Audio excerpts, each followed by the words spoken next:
哎，你怎么来了呀？妈妈，我们快走，快走，快！然而，我们的社会大众却开始反对、仇视，甚至要销毁这些由我们亲自制造的、陪伴我们日常生活每一天的、无私奉献所有的，甚至比我们的亲人时间更长的 AI。这是为什么？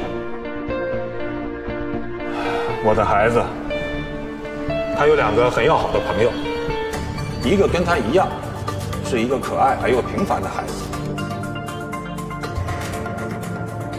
另一个则是一个青少年 AI。然而，在他的心目中，这2个朋友的意义是同等重要的。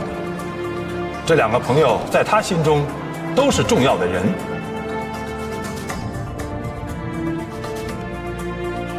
那天，由于社会的误解和不友善，他们的 AI 朋友受到了恶意的攻击。结果，我的孩子和他的朋友拼着自己受伤，也要把他们的 AI 朋友护送出去。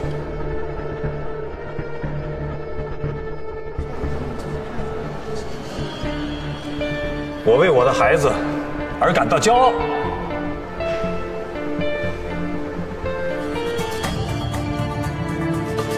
为什么一个 AI 值得他们2个年纪轻轻的孩子这么做？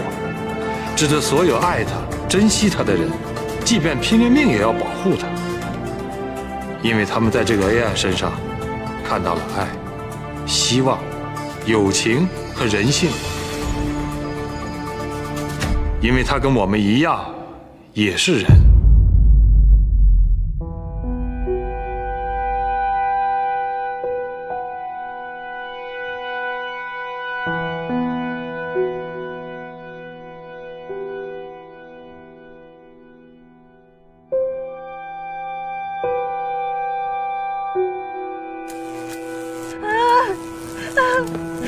被电击了！先带他走。